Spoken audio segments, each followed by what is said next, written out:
Alright, ebusia for any day kwan so mema obi akwa abasonko e de no aba possible multimedia. Any day kwan so any day kan we near channel is YouTube and sa edan say me be so be brain wa share video no amana kwa wie. So u share no like wa comment wa subscribe we no share content no and also recommend channel no ama oni ebi so nya video sin bi awe. Na na enya aba bedru eye Dr. Mahmood Bawumia campaign to no a start ya ordinary achiremu e won Northern region ebusia peni kohwe na ni kohwe nipa doma abwaje ne so say 2024 eye ne de ana say 2024 ono ena oye nipa o sefata say obetena akonya no so na we lead oman konkon Ghana to the victory land ebusia eya na meka masem bi say yonim kwan no ena yedi nechi dia onim dio oyase no ena onya nipa emane di nechi peni na kohwe nipa doma egu honom a omunyina esan Dr. Mahmood Bawumia nti ena omukopie mu ewo Northern region honom na nyina so yenim se Northern region ni Volta region ni eye NDC for stronghold pa na from the look of things na we hwe nipa doma yewura Dr. Mahmood Bawumia nti ena omu akopie mu wo honom no say e can be editor say 2024 indeed it is possible for the NPP party ebusia men pese me kasa na be tenten you know how we do it here there etwa gu social media na brain na edom square ekọ hwe bi yenko ne yenko nkutie there ekọ so anase yenko ne yenko nkọhwe there ekọ so nano ewo Northern region na se yetie ewia de echewa adwen bia no as usual you know how we do it here na we feel free na wa chewa adwen ewo comment section no ase eni de kwan so me a me di dwumadi ho cha me meeting Eddie Francis Achu aka possible Nyankopon ensha yin na yenko ne yenkonkutie Dr. Mahmood Bawumia enum nsem na yenhwe nipa doma epu baaye esan onu nti Nyankopon ensha yin na welcome asante patro usaka video na yenhwe Dr. Mahmood Bawumia era the Northern region that is Tamale said the nipa e Tamale ehia ne kwen na goro anyu nti Tamale ni papa bi Tamale ni papa bi yes babiawu kwaso sasha ade bi Tamale awu sawu se de wu bi so mu se party t-shirt ebi wo mu kakra but ordinary people yes yeah they just join a unipa I mean say moto and dance ni ba no this are not about and so put in nim et Yesu Kristo e ko ayina na ayi propoli ayi no ka ba moto na emre ni moto ke bi ni na ayemre sak ayirem that's what you do for us it is possible the past it is possible imagine say moto no say kan ni ba no na unse Tamale de moto nena na to santi eji Dr. Bawumia but Tamale pade ko kusi na moto no kusi na traffic light so a so mu na si jiran ese wo movie ne fe ai hansu vie eti moto no na to said dia Dr. Mahmood Bawumia yemana kwaba ediwura Tamale na alopei okay it's a good year but what the movie on LGBTQI+ never chat for Northern region or is it east or west east and upper east I am coming to now. This is the view that we all have since we are Christians and Muslims. The Bible doesn't allow it, the Quran doesn't allow it. I don't know which mosque will ever accept me to join for prayer if I tolerate LGBTQ. Nobody would allow me into any mosque to pray. I would have ostracized myself from that community of faith. So no, I don't think that we have any issues. All right, when Dr. Mahmood Bawumia abra okoye Northern region na oni asofo no hia no bisa me say waka so ba wonji we to but I pese hu asante yem more the second one on government expenditure. So Dr. Bawumia so touch on government expenditure and yenkokohwemra believe that we need to reduce government expenditure. Government expenditure is high and it doesn't have to be so. It's not everything that government should be trying to do. And I want us to reduce government expenditure and rather allow the private sector to increase their expenditure. When government doesn't spend as much, it doesn't have to borrow as much, and it doesn't have to tax as much. So if you can reduce government expenditure, and my goal within the first 4 years is to bring down government expenditure by 3% of GDP, that's about 30 billion Ghana cedis. Now if we can bring down government expenditure that much, and then the private sector provides it, then all these problems of government not having enough money to pay for this or that will go away. Okay. So where Dr. Mahmoud Bawumia any entrance in the say all women in the very reaction yes. And you are never come. Me share. Omuko Tamale na mo esisi akaju me ti pa ya ona bo dambotri. Okay. E ma ona bo dambotri kasa no. Na mo se sawa ye late preacher. Oh yeah. Wa bi o babu mu. Mami fa video no asante. No kotua. Asante mo kan so esisi so pep. And we try and say into Dr. Bawumia no.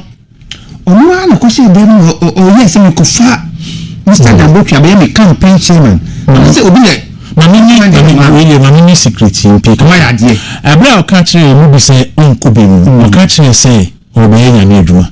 Ankafi onko parliament. But we so for be nya.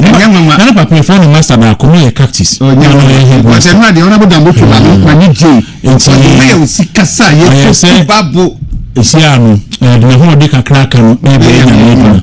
And Dr. Bawumia, baby, human science. Service to God, service to mankind. It's been really why. I started to make sure on a Dambotri and the preaching just about 2 minutes 49 seconds. Assignment of the men and women of God is important. That you can guide our people. So much propaganda. It's not about religion alone. It's not about tribe alone. We are looking for competence. Who can God use to save his people? Politics is pursuing policies and programs that will go to improve upon the conditions of life of the people. And we are saying, who can God use? We can't limit God. At any point in time, God can decide to use anybody to save and help his people. That is the God we serve. In Numbers 22, you know it better. In Numbers 22, you know it better. When Balaam was sitting on the ass, the horse, or the donkey, Balaam did not see the man of God standing in the way. It was the animal, the ass, who saw the angel of the Lord. And God made it possible for the animal, the ass, to speak to his master, to the master. That is God. Can we limit God? When it becomes necessary, he can even use an ass. In 1 Samuel 14:6, Jonathan, facing the Philistines, asked his armor bearer, who can restrain God for saving with few or many? You can't limit God. At any point in God, anybody who fears God and believes that his life is shaped by God and is prepared to fit into the will of God, to be of service to his people, that person, God will use that person. And so we cannot allow any negative propaganda to determine, no, we serve a living God who will determine at any point in time the person prepared, who has a good heart, who has good program. All wisdom is from God, who has good ideas, and who loves his people and has demonstrated it and is prepared to continue. No, propaganda be cause social media. Now we say kuku catching at the sense that the whole team. ɛyɛ na yɛsere asante fa Dr. Bawumia picture ne bra ɔno nsuo ɛwɔ ekrom na no ho sɛ NDC fo no security goro picture ne ni Abawa, good morning to you. Abawa Michiano, no so here. Rob Yakabra Sante, Adolfo Danso Pacho, Tinia no play na o hweme. Baby Dr. Bawumia twa sa picture no send money. Mama me hu. Na clearly Dr. Bawumia enu nsu. Nipa no nyina enu nsu. And I suspect say nsu no ko bia no. And Dr. Bawumia enu bi.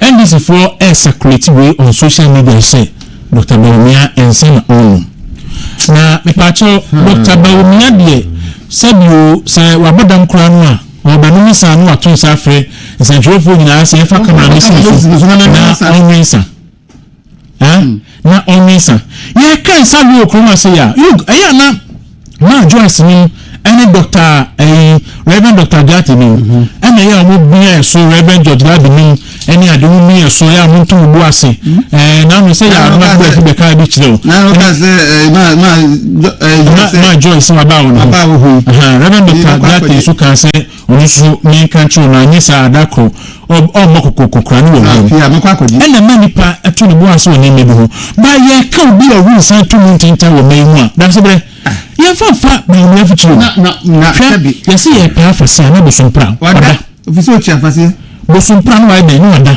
but esuo bo sompri de esuo bo sompri ne kran na do mpedie omo ti se sabi bo na ni enti John Hama ene ensa we de da se bre ye nkwaje ne bua asante ye hwe nsa no hwe na ni ji age fa picha ne bra na ni awu ya me kan se NDC ni se ukuma ye monso bi ni na se monso bi dwanio na all of a sudden na transformation bi esi o life ni because the way ya asante pacho fa John picture ni bra ni picture no a ye hwi nsama na ni age the way ya NGC for tize nyema no utrasi ya no so nete mpanyinfo akrachifo nrabafo asofo imamfo amudie ndisi tidie na ya na emamu adwin sisa preko pesa wo de wo ka se we Dr. Bawumia no nsa wa odi sa de we buy nti unyansa na hifa ne efi ne hifa na ekopem that's we crap away a wo fi clear your issue because any issue glass will be fair na ma say I don't know any issue ayi many expert for be fi say some expert na na be point we dey give come share say vodka ba ku na be point say no some expert ya pe no say away any issue vodka na no so be kan ya pe na ka say ye fa insurance then we na ti we na mo si na mo na no de ye hwia ma no de abon na mo so no and so we dey asante find this national youth organizer for the picture ne bra na ehade and so we dey look and so we dey NDC for only mo concern competition a obedi for NDC national youth organizer obrado for na concern competition so we we put the match back on Usman say on cover say cruise ready o ko we gallon back on at once we say Prado ni osi Manchester lusu a ensa na odi esisi table so no say wo bewe was Manchester lusu na Manchester lusu to na we say na e wo lusu a we nti Champions League nti ensa nti ni nti George Prado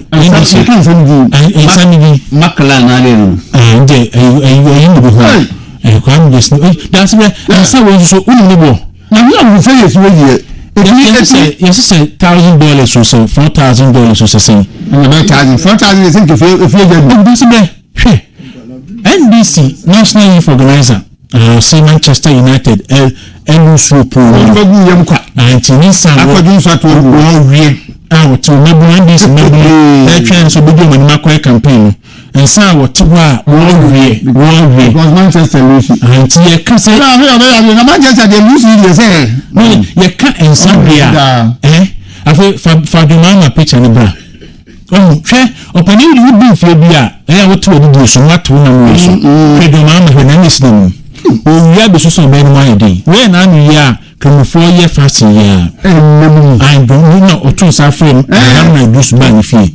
I will break you fast. I have all a penny now be age beer. What will be in the day so? What one year so?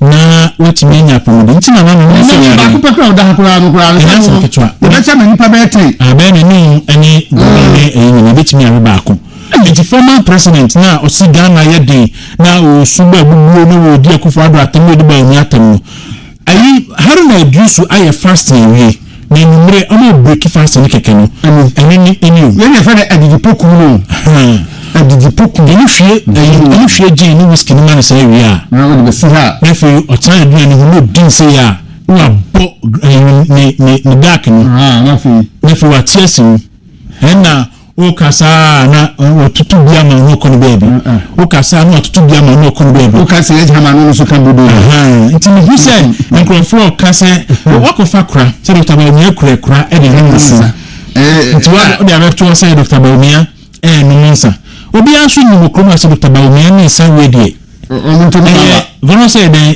ya ocean apart Dr. Bawumia any san we fa Dr. Bawumia ho amafo awi nsa etwa mfoto na san bi omani o ka sakra hu no ye ni mo kroma say nti amafo tu ntu was na mo sa wosu atentehu a ye wuri treja dabi ana ate glass de nso ya tutu abuba ndi se man sabe de mo fa ma campaign yesrem ye ntubo kra mo fa sabe ma campaign ai ambassador ai fan ambassador Daniel Boati